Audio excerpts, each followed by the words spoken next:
ಮತ್ತೊಂದು ಕಡೆ BJP ನಾಯಕರುಗಳಿಗೆ Lok Sabha ticket ಹಂಚಿಕೆಯ ಟೆನ್ಷನ್ ಹೆಚ್ಚಾಗ್ತಾ ಇದೆ.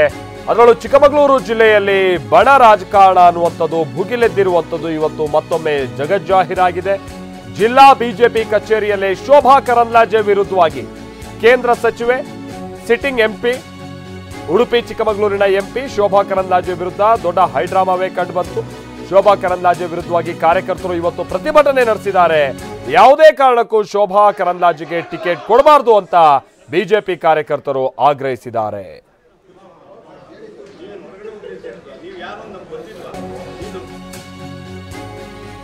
ಗೋ ಬ್ಯಾಕ್ ಬೆನ್ನಲ್ಲೇ ಶೋಭಾ ವಿರುದ್ಧವಾಗಿ ಸಮರ ಜೋರಾಗ್ತಾ ಇದೆ. ಚಿಕ್ಕಮಗಳೂರಿನಲ್ಲಿ ಬಿಜೆಪಿ ಕಾರ್ಯಕರ್ತರು ತಮ್ಮ ಆಕ್ರೋಶವನ್ನ ವ್ಯಕ್ತಪಡಿಸ್ತಾ ಇದ್ದಾರೆ.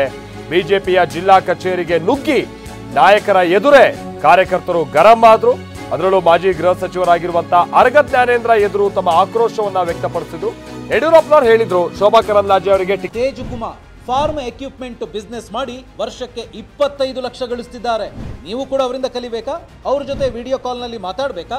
ಈಗಲೇ ಫ್ರೀಡಮ್ ಆಪ್ ಡೌನ್ಲೋಡ್ ಮಾಡಿ. ಟಿಕೆಟ್ ಫಿಕ್ಸ್ ಅನ್ನುವಂತ ರೀತಿಯಾಗಿ ಮೊನ್ನೆ ಯಾರು ಕೇಳಿ ಯಡಿಯೂರಪ್ಪ ಅವರು ಶೋಭಾ ಕರಂದ್ಲಾಜೆಗೆ ಫೈನಲ್ ಮಾಡಿದ್ದಾರೆ. ಇವರಿಗೆ ಶೋಭಾ ಹೆಸರನ್ನ ಘೋಷಿಸೋದಕ್ಕೆ ಹೇಳಿದ್ಯಾರು? ಈ ರೀತಿಯಾದ ಪ್ರಶ್ನೆ ಮಾಡಿದ್ದಾರೆ ಕಾರ್ಯಕರ್ತರು.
ನಮ್ಮ ವೈಮನಸ್ಸು ದೇಶಕ್ಕೆ ಆಪತ್ತನ್ನ ತರಬಾರದು. ಯಾರೇ ಅಭ್ಯರ್ಥಿ ಆದ್ರೂ ಕೂಡ ನಾವೆಲ್ಲ ಕೆಲಸ ಮಾಡಬೇಕು ಅಂತ ಚಿಕ್ಕಮಗಳೂರಿನಲ್ಲಿ ಮಾಜಿ ಶಾಸಕ ಸಿಟಿ ರವಿ ಹೇಳಿಕೆಯನ್ನು ಕೊಟ್ಟಿದ್ದಾರೆ. ಒಂದೇ ಧ್ವನಿಯಲ್ಲಿ ನಾವು ಕೆಲಸ ಮಾಡಬೇಕು. ಭಾವನೆಗಳನ್ನ ತಿಳಿಸೋದಕ್ಕೆ ಮಾರ್ಗಗಳಿದೆ. ಕಾರ್ಯಕರ್ತರು ತಮ್ಮ ಅಭಿಪ್ರಾಯವನ್ನ ತಿಳಿಸಿದ್ದಾರೆ. ಮೋದಿ ಅವರನ್ನ ಮತ್ತೆ ಗೆಲ್ಲಿಸಬೇಕು ಅನ್ನುವಂಥದ್ದು ಅಷ್ಟೇ ನಮ್ಮ ಗುರಿಯಾಗಿರ್ಬೇಕು ಅಂತ ಚಿಕ್ಕಮಗಳೂರಿನಲ್ಲಿ ಮಾಜಿ ಶಾಸಕ ಸಿಟಿ ರವಿ ಹೇಳಿಕೆಯನ್ನು ಕೊಟ್ಟಿದ್ದಾರೆ. ಎಲ್ಲರಿಗೂ ವಿನಂತಿ ಮಾಡ್ಕೊಳ್ಳೋದು ಒಂದೇ ವಿನಂತಿ ಮಾಡ್ಕೊಳ್ಳೋದು ನಮ್ಮೆಲ್ಲ ಕಾರ್ಯಕರ್ತರು ಮತ್ತು ಮತದಾರರಿಗೆ, ನೀವು ದೇಶವನ್ನು ನೋಡಿ, ದೇಶದ ನಾಯಕತ್ವವನ್ನು ನೋಡಿ, ಯಾರೇ ಅಭ್ಯರ್ಥಿ ಆದರೂ ಕೂಡ ಮೋದಿಯವರೇ ನಮ್ಮ ಅಭ್ಯರ್ಥಿ ಅಂತ ಭಾವನೆ ಇಟ್ಕೊಂಡು ನಾವೆಲ್ಲರೂ ಕೆಲಸ ಮಾಡಬೇಕಾಗತ್ತೆ. ಯಾಕೆಂದರೆ ನಮ್ಮ ವೈಮನಸ್ಯವು ಅದು ದೇಶಕ್ಕೆ ಆಪತ್ತನ್ನು ತರಬಾರ್ದು. ನಾವೆಲ್ಲರೂ ಒಂದೇ ಧ್ವನಿಯಿಂದ ಕೆಲಸ ಮಾಡಬೇಕು. ನನ್ನ ಹತ್ರ ವೈಯಕ್ತಿಕವಾಗಿ ಮಾತಾಡಿದವರಿಗೂ ಇದೇ ಮಾತು ಹೇಳಿದ್ದೀನಿ. ನಮ್ಮ ಗುರಿ ಮೋದಿ ಮತ್ತೊಮ್ಮೆ, ಒಂದೇ ಗುರಿ ಇಟ್ಕೊಂಡು ನಾವು ಅದಕ್ಕಾಗಿ ಕೆಲಸ ಮಾಡಬೇಕಾಗತ್ತೆ. ಆ ನಿಟ್ಟಿನಲ್ಲಿ ನಿಮ್ಮ ಭಾವನೆಯನ್ನು ತಿಳಿಸೋದಕ್ಕಿರುವ ಮಾರ್ಗಗಳು ಬೇರೆ ಬೇರೆ ಇದ್ದಾವೆ. ನಿಮ್ಮ ಭಾವನೆಗಳನ್ನು ತಿಳಿಸೋದಕ್ಕೆ ಈಗಾಗಲೇ ನಮೋ ಆ್ಯಪ್ನಲ್ಲೇ ಜನಮನ್ ಸರ್ವೆನಲ್ಲಿ ಓಪನ್ ಆಪ್ಷನ್ನ ಕೊಟ್ಟಿದ್ದಾರೆ. ಜನಮನ್ ಸರ್ವೆನಲ್ಲಿ ನಿಮ್ಮ ಭಾವನೆ ಏನಿದೆ ಅಂತ ಸಾಮಾನ್ಯ ಕಾರ್ಯಕರ್ತ ಮತ್ತು ಮತದಾರರು ಕೂಡ ತಮ್ಮ ಅಭಿಪ್ರಾಯವನ್ನು ಹೇಳೋದಕ್ಕೆ ಅವಕಾಶ ಕೊಟ್ಟಿದ್ದಾರೆ. ಇದಲ್ಲದೆ ಪಕ್ಷದ ಕಡೆಯಿಂದ ಪಕ್ಷದ ಪದಾಧಿಕಾರಿಗಳಿಗೆ ಅವರ ಭಾವನೆ ತಿಳಿಸೋದಕ್ಕೆ ಪಾರ್ಟಿಯೇ ವೇದಿಕೆಯನ್ನು ಕಲ್ಪಿಸಿತ್ತು. ರಾಜ್ಯ ಬಿಜೆಪಿಯ ಉಪಾಧ್ಯಕ್ಷರಾಗಿರ್ತಕ್ಕಂಥ ಮೈಸೂರಿನ ರಾಜೇಂದ್ರ ಅವರು ರಾಜ್ಯ ಬಿಜೆಪಿಯ ಪ್ರಧಾನ ಕಾರ್ಯದರ್ಶಿ. ನಮ್ಮ ಒಡಕಿನ ಲಾಭ ಕಾಂಗ್ರೆಸ್ಗೆ ಆಗಬಾರ್ದು ಅಂತ ಮಾಜಿ ಶಾಸಕ ಸಿಟಿ ರವಿ ಹೇಳಿಕೆಯನ್ನು ಕೊಟ್ಟಿದ್ದಾರೆ. ಜೆಡಿಎಸ್ ಆಗಿ ಬಿಜೆಪಿ ಕಾರ್ಯಕರ್ತರು ಒಂದಾಗಬೇಕು. ಚುನಾವಣೆಯಲ್ಲಿ ಒಂದಾಗಿ ನಾವು ಕೆಲಸ ಮಾಡಬೇಕು. ಕಾರ್ಯಕರ್ತರನ್ನ ಒಂದಾಗಿ ನಾವು ಕೊಂಡೊಯ್ಯಬೇಕಿದೆ. ಪಕ್ಷ ಯಾರಿಗೇ ಟಿಕೆಟ್ ಕೊಟ್ಟರು ಕೂಡ ಕೆಲಸ ಮಾಡಿ ರಾಜ್ಯದಲ್ಲಿ 28 ಕ್ಷೇತ್ರಗಳನ್ನ ಗೆಲ್ಲೋದು ನಮ್ಮ ಗುರಿ. ರಾಷ್ಟ್ರಹಿತ ಹಿಡ್ಕೊಂಡು ಕೆಲಸ ಮಾಡಬೇಕು ಅಂತ ಸಿಟಿ ರವಿ ಹೇಳಿದ್ದಾರೆ. ನಾವು ರಾಷ್ಟ್ರಹಿತವನ್ನು ಗಮನದಲ್ಲಿ ಇಟ್ಕೊಂಡು ರಾಜಕಾರಣ ಮಾಡಬೇಕಾಗಿರ್ತಕ್ಕಂಥ ಕಾಲ. ರಾಷ್ಟ್ರಹಿತದ ಹಿನ್ನೆಲೆಯಲ್ಲೇ ನಾವು ಉಳಿದೆಲ್ಲ ವಿಷಯಗಳನ್ನು ಮರೆತು ಒಂದೇ ಧ್ವನಿಯಾಗಿ ನಾವು ಕೆಲಸ ಮಾಡಬೇಕು. ಅದು ಕಮಲವನ್ನು ಪ್ರತಿ ಬೂತ್ನಲ್ಲಿ ಅರಳಿಸಬೇಕು. ಮೋದಿಯವರು ಮತ್ತೊಮ್ಮೆ ಪ್ರಧಾನಮಂತ್ರಿ ಆಗೋದಕ್ಕೆ ಇಡೀ ದೇಶದಲ್ಲಿ 400 ಸೀಟು ಅಂತ ಏನು ಗುರಿ ಇಟ್ಕೊಂಡಿದ್ದೇವೋ ಆ 400 ಸೀಟ್ ಮುಟ್ಟಬೇಕು ಅಂದರೆ ಕರ್ನಾಟಕ 28ಕ್ಕೆ 28 ಸ್ಥಾನವನ್ನು ಗೆಲ್ಲಬೇಕು. ನಮ್ಮ ಒಡಕಿನ ಲಾಭ ಅನ್ಯರಿಗೆ ಆಗದಂತೆ, ಅಂದರೆ ಕಾಂಗ್ರೆಸ್ಸಿಗೆ ಆಗದಂತೆ ಎಚ್ಚರ ವಹಿಸಬೇಕಾಗಿರ್ತಕ್ಕಂಥ ಜವಾಬ್ದಾರಿ ನಮ್ಮ ಮೇಲಿದೆ. ಭಾರತೀಯ ಜನತಾ ಪಾರ್ಟಿಯ ಕಾರ್ಯಕರ್ತರು ಒಗ್ಗಟ್ಟಾಗೋದು ಮಾತ್ರ ಅಲ್ಲ, ಜನತಾದಳದ ಕಾರ್ಯಕರ್ತರನ್ನು ವಿಶ್ವಾಸಕ್ಕೆ ತಗೊಂಡು ಎಲ್ಲಿ ಜನತಾದಳಕ್ಕೆ ಸೀಟ್ ಕೊಡ್ತಾರೆ ಅಲ್ಲಿ BJP ಕಾರ್ಯಕರ್ತರು ಅವ್ರ ಪರವಾಗಿ ಕೆಲಸ ಮಾಡಬೇಕು. ಎಲ್ಲಿ BJPಗೆ ಸೀಟ್ ಕೊಡ್ತಾರೆ ಅಲ್ಲಿ ಜನತಾದಳದ ಕಾರ್ಯಕರ್ತರು BJP ಪರವಾಗಿ ಕೆಲಸ ಮಾಡುವಂತೆ ಅವರೆಲ್ಲರನ್ನೂ ಮನವೊಲಿಸಿ ಒಟ್ಟಿಗೆ ತಗೊಂಡು ಹೋಗಬೇಕಾಗಿರೋ ಜವಾಬ್ದಾರಿ ಇದೆ. ಹಾಗಾಗಿ ಎಲ್ಲರಲ್ಲೂ ನಾನು ತಮ್ಮ ಮೂಲಕ ವಿನಂತಿ ಮಾಡ್ತೇನೆ, ನೀವು ಪಾರ್ಟಿ ಯಾರಿಗೇ ಟಿಕೆಟ್ ಕೊಡಲಿ BJP ಅನ್ನೋದನ್ನು ಮರೆಯದೆ. ಹೀಗೆ ಸಿಟಿ ರವಿ ಅವರು ಏನೇ ಹೇಳಿದ್ರು ಕೂಡ ಶೋಭಾ ಕರಂದ್ಲಾಜೆ ಅವರ ಹೆಸರನ್ನ ಹೇಳದೆ ಪರೋಕ್ಷವಾಗಿ ಟಾಂಗ್ ಕೊಟ್ಟಿದ್ದನ್ನು ಕೂಡ ನಾವು ಗಮನಿಸಬಹುದಾಗಿತ್ತು. ಏನಂತ, ಪಕ್ಷಕ್ಕೆ ದ್ರೋಹ ಮಾಡಿದ್ರೆ ಕರ್ಮ ಬೆನ್ಬಿಡೋದಿಲ್ಲ, ಪಕ್ಷಕ್ಕೆ ಒಳಗೆ ದ್ರೋಹ ಮಾಡಿದ್ರೆ ಅವ್ರು ಅನುಭವಿಸ್ತಾರೆ. ನಾನು ಇನ್ನೊಬ್ರು ಕಡೆ ಬೊಟ್ಟು ಮಾಡಿ ತೋರ್ಸಲ್ಲ, ನಾನು ಇಷ್ಟೊಂದು ಕೆಲಸ ಮಾಡಿದ್ರು ಕೂಡ ನನ್ನನ್ನು ಸೋಲ್ಸಿದ್ರು.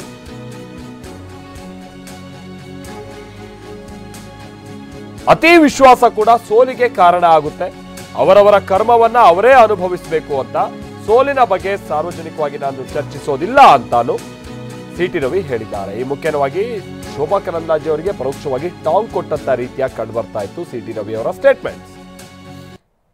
ಚಿಕ್ಕಮಗಳೂರಿನ 4 MLAಗಳು ಅಂದ್ರೆ ಹಾಲಿ MLAಗಳನ್ನ ಸೋಲಿಸಲಿಕ್ಕೆ ಶೋಭಾ ಕರಂದ್ಲಾಜೆ ಅವರು ಕಾರಣ. ಕಾಂಗ್ರೆಸ್ ಜೊತೆ ಒಪ್ಪಂದ ಮಾಡ್ಕೊಂಡು ಸಿಟಿ ರವಿ ಅವರನ್ನ ಸೋಲಿಸಿದ್ರು ಅಂತ ಕಾರ್ಯಕರ್ತರು ದೊಡ್ಡ ಮಟ್ಟದ ಆಕ್ರೋಶವನ್ನು ವ್ಯಕ್ತಪಡಿಸ್ತಾ ಇದ್ರು ಸರ್. ಇದ್ರ ಬಗ್ಗೆ ನಾನು ಇದು ಯಾವುದನ್ನು ಸಾರ್ವಜನಿಕ ಚರ್ಚೆ ವಿಷಯವನ್ನಾಗಿ ಮಾಡೋಕ್ಕೆ ಬಯಸೋದಿಲ್ಲ. ನನ್ನ ಗ್ರಾಚಾರ ಸರಿ ಇರಲಿಲ್ಲ, ನನ್ನದೇ ಏನೋ ತಪ್ಪಿರಬೇಕು ಅಂತ ನಾನು ಈಗಾಗಲೇ ಹೇಳಿದ್ದೇನೆ. ಯಾಕೆಂದರೆ ನನಗೊಂದು ಅತಿ ವಿಶ್ವಾಸ ಇತ್ತು. ಅದೇನು ಅಂತಂದರೆ ಇಷ್ಟೊಂದು ಕೆಲಸ ಮಾಡಿದ್ದೀವಿ, ಅದು ಮೆಡಿಕಲ್ ಕಾಲೇಜು, ಹೈವೇ, ಕುಡಿಯೋ ನೀರು, ಕೆರೆ ನೀರು ತುಂಬಿಸ್ತಕ್ಕಂಥ ಯೋಜನೆ, ವಿವಿಧ ಸಮುದಾಯಗಳಿಗೆ ಸಮುದಾಯ ಭವನಗಳು, ನಿವೇಶನ ರೈತರಿಗೆ ನಿವೇಶನ, ಸ್ಲಮ್ ಬೋರ್ಡಿಂದ ಮನೆಗಳು, ಇವೆಲ್ಲ ಮಾಡಿದ್ರಿಂದ ಜನ ನಮ್ಮನ್ನು ಕೈ ಬಿಡೋದಿಲ್ಲ ಅಂತಕ್ಕಂಥ ಒಂದು ಅತಿ ವಿಶ್ವಾಸ ಇತ್ತು. ಅತಿ ವಿಶ್ವಾಸವೂ ಕೆಲವೊಮ್ಮೆ ಈ ರೀತಿ ಸೋಲಿಗೆ ಕಾರಣ ಆಗುತ್ತೆ. ನಾನು ಇನ್ನೊಬ್ಬರ ಕಡೆಗೆ ಬೆಟ್ ಮಾಡಿ ತೋರ್ಸೋಕ್ಕಾಗೋದಿಲ್ಲ. ಅವರವರ ಕರ್ಮವನ್ನು ಅವರವರು ಅನುಭವಿಸಬೇಕು. ನಾನು ಇನ್ನೊಬ್ಬರ ಕಡೆಗೆ ಬೆಟ್ ಮಾಡಿ ತೋರ್ಸೋಕ್ಕೆ ಹೋಗೋದಿಲ್ಲ. ತಪ್ಪು ನನ್ನದೇ ಇರಬೇಕು, ನನ್ನ ತಪ್ಪಿಂದಲೇ ಸೋತಿದ್ದೀನಿ ಅಂತ ಈಗಾಗಲೇ ನಾನು ಹೇಳ್ಕೊಂಬಿಟ್ಟಿದ್ದೀನಿ. ಯಾರಾದರೂ ಆ ಥರ ಪಕ್ಷದ್ರೋಹದ ಕೆಲಸ ಮಾಡಿದರೆ ಅವರವ್ರ ಕರ್ಮ ಅವ್ರನ್ನ ಬೆನ್ನು ಹಿಡದೆ ಕಾಡುತ್ತೆ. ನಾನು ಅದ್ರ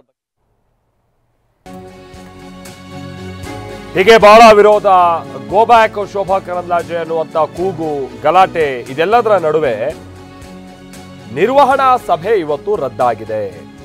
ಶಿವಮೊಗ್ಗ ವಿಭಾಗದ ಸದಸ್ಯರು ಇವತ್ತು ಚಿಕ್ಕಮಗಳೂರಿನಲ್ಲಿ ನಿರ್ವಹಣಾ ಸಭೆಯನ್ನು ನಡೆಸಬೇಕಾಗಿತ್ತು. ಚುನಾವಣಾ ಪೂರ್ವ ತಯಾರಿ ಬಗ್ಗೆ ನಡಿಬೇಕಾಗಿದ್ದಂಥ ಸಭೆ ಇದು.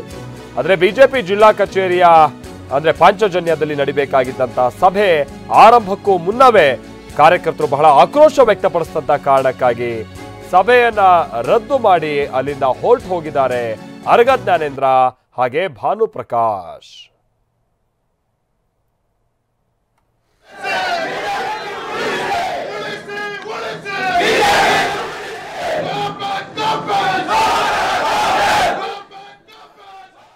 ಅಶ್ವೇತ್ ನಮ್ಮ ಪ್ರತಿನಿಧಿ ಇದಕ್ಕೆ ಸಂಬಂಧಪಟ್ಟ ಹಾಗೆ ಮತ್ತಷ್ಟು ಡೀಟೇಲ್ಸ್ ಅನ್ನ ಕೊಡ್ತಾರೆ. ಚಿಕ್ಕಮಗಳೂರಿನಿಂದ ನಮ್ಮ ಜೊತೆಗೆ ನೇರ ಸಂಪರ್ಕದಲ್ಲಿ ಜಾಯಿನ್ ಆಗ್ತಾ ಇದ್ದಾರೆ ಅಶ್ವೇತ್.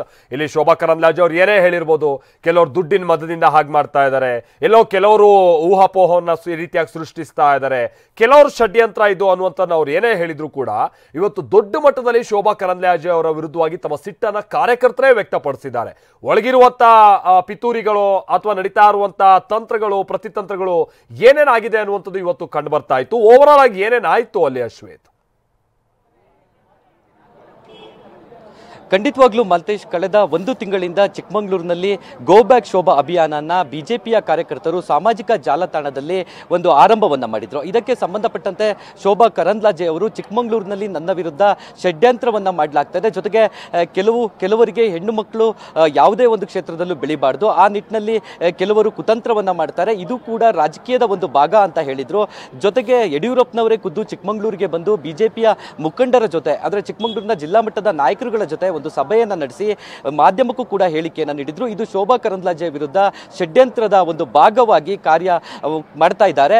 ಇದಕ್ಕೆ ಯಾರು ಕೂಡ ಸೊಪ್ಪಾಕಬೇಕು ಅನ್ನೋ ಕೆಲಸ ಆಗಬಾರ್ದು. ಜೊತೆಗೆ ಹೈಕಮಾಂಡ್ ಕೂಡ ಶೋಭಾ ಕರಂದ್ಲಾಜೆ ಅವರಿಗೆ ಈ ಬಾರಿಯ ಟಿಕೆಟ್ ಅನ್ನ ನೀಡುತ್ತೆ. ಜೊತೆಗೆ ಶೋಭಾ ಕರಂದ್ಲಾಜೆ ಅವರು ಕಳೆದ ಏನು ಎಷ್ಟು 1,000 ಮತಗಳ ಅಂತರದಿಂದ ಜಯಗಳಿಸಿದ್ರು, ಈ ಬಾರಿ ಅದಕ್ಕೂ ಹೆಚ್ಚಿನ ಮತಗಳಿಂದ ಒಂದು ಗೆಲ್ತಾರೆ ಅಂತ ಒಂದು ಸ್ಟೇಟ್ಮೆಂಟ್ ಅನ್ನು ಕೊಟ್ಟಿದ್ರು. ಇದಕ್ಕೂ ಕೂಡ ಸಾಮಾಜಿಕ ಜಾಲತಾಣದಲ್ಲಿ ಬಿಜೆಪಿಯ ಕಾರ್ಯಕರ್ತರು ಸಾಕಷ್ಟು ಒಂದು ಆಕ್ರೋಶವನ್ನು ವ್ಯಕ್ತಪಡಿಸಿದ್ರು. ಇದೆಲ್ಲದೂ ಕೂಡ ನಡೀತಾ ಇದ್ದ ಹಾಗೇನೆ ಇನ್ನೇನು 2ನೇ ಪಟ್ಟಿ ಬಿಜೆಪಿಯಿಂದ ರಿಲೀಸ್ ಆಗುತ್ತೆ ಅನ್ನುವ ಒಂದು ಚರ್ಚೆ ಕೂಡ ಆರಂಭವಾಗಿತ್ತು. ಇದರ ಜೊತೆಗೆ ಮೈಸೂರಿನಲ್ಲಿ ಕಾರ್ಯಕರ್ತರ ಒಂದು ಮಾಹಿತಿಯ ಆಧಾರದ ಮೇಲೆ ಕಾರ್ಯಕರ್ತರ ಒಂದು ಏನು ಪ್ರತಾಪ್ ಸಿಂಹ ಅವರಿಗೆ ಟಿಕೆಟ್ ಅನ್ನ ಕೊಡಬಾರ್ದು ಅಂತ ಹೇಳಿ ಒಂದು ಅಭಿಪ್ರಾಯವನ್ನ ತಿಳಿಸಿದ್ರು. ಈ ನಿಟ್ಟಿನಲ್ಲಿ ಪ್ರತಾಪ್ ಸಿಂಹ ಅವರಿಗೆ ಒಂದು ಟಿಕೆಟ್ ಕೈ ತಪ್ಪುತ್ತೆ ಅನ್ನೋದು ಗೊತ್ತಾಯಿತು. ಇದೇ ಹ್ಯಾಂಗಲ್ ನಲ್ಲಿ ಚಿಕ್ಕಮಗಳೂರಿನಲ್ಲೂ ಕೂಡ ದೊಡ್ಡ ಮಟ್ಟದ ಕಾರ್ಯಕರ್ತರು ಆಕ್ರೋಶಕ್ಕೆ ಕಾರಣವಾಗಿತ್ತು. ಯಾಕಂದ್ರೆ ಮೈಸೂರಿನಲ್ಲಿ ಕಾರ್ಯಕರ್ತರ ಅಭಿಪ್ರಾಯವನ್ನ ಸಂಗ್ರಹಿಸಿ ಪ್ರತಾಪ್ ಸಿಂಹ ಅವರಿಗೆ ಟಿಕೆಟ್ ಅನ್ನ ತಪ್ಪಿಸೋದೇ ಆಗಿದ್ದಲ್ಲಿ ನಾವು ಕೂಡ ಕಳೆದ 1 ತಿಂಗಳಿನಿಂದ ಗೋ ಬ್ಯಾಕ್ ಶೋಭಾ ಅಭಿಯಾನವನ್ನ ಮಾಡ್ತಾ ಇದ್ದೇವೆ, ಯಾಕೆ ಶೋಭಾ ಕರಂದ್ಲಾಜೆ ಅವರಿಗೆ ಟಿಕೆಟ್ ಅನ್ನ ಈ ಬಾರಿ ಕೊಡ್ತಾರೆ, ಜೊತೆಗೆ ಯಡಿಯೂರಪ್ಪನವರು ಯಾವ ಆಧಾರದ ಮೇಲೆ ಶೋಭಾ ಕರಂದ್ಲಾಜೆ ಅವರಿಗೆ ಈ ಬಾರಿಯ ಟಿಕೆಟ್ ಅಂತ ಅನೌನ್ಸ್ ಅನ್ನ ಮಾಡಿದ್ರು ಅಂತೇಳಿ ಕಾರ್ಯಕರ್ತರು ಪಟ್ಟನ್ನ ಹಿಡಿದಿರುವಂತದ್ದು. ಇವತ್ತು ಶಿವಮೊಗ್ಗ ವಿಭಾಗದ ಒಂದು ಚುನಾವಣಾ ಪೂರ್ವ ನಿರ್ವಹಣಾ ಸಭೆ ನಡೀಬೇಕಾಗಿತ್ತು ಚಿಕ್ಕಮಗಳೂರಿನ ಪಂಚಜನ್ಯ ಕಚೇರಿಯಲ್ಲಿ. ಈ ಒಂದು ಸಭೆಯಲ್ಲಿ ಮಾಜಿ ಗೃಹ ಸಚಿವರಾಗಿರುವಂತಹ ಅರಗ ಜ್ಞಾನೇಂದ್ರ ಜೊತೆಗೆ ಮಾಜಿ MLC ಭಾನು ಪ್ರಕಾಶ್ ಅವರ ನೇತೃತ್ವದಲ್ಲಿ ಚಿಕ್ಕಮಗಳೂರು ಜಿಲ್ಲೆಯ ಪ್ರಮುಖ ನಾಯಕರುಗಳ ಸಭೆ ನಡೀಬೇಕಾಗಿತ್ತು. ಈ ಒಂದು ಸಭೆಯಲ್ಲಿ ಬಿಜೆಪಿಯ ಕಾರ್ಯಕರ್ತರ ಆಕ್ರೋಶದ ಕಟ್ಟೆ ಒಂದು ಒಡೆದಿರುವಂತದ್ದು. ಶೋಭಾ ಕರಂದ್ಲಾಜೆ ವಿರುದ್ಧ ದೊಡ್ಡ ಮಟ್ಟದ ಪ್ರತಿಭಟನೆ ಜೊತೆಗೆ ಆಕ್ರೋಶವನ್ನು ಹೊರಹಾಕಿದ್ದಾರೆ. Maltesh, thank you Shwet.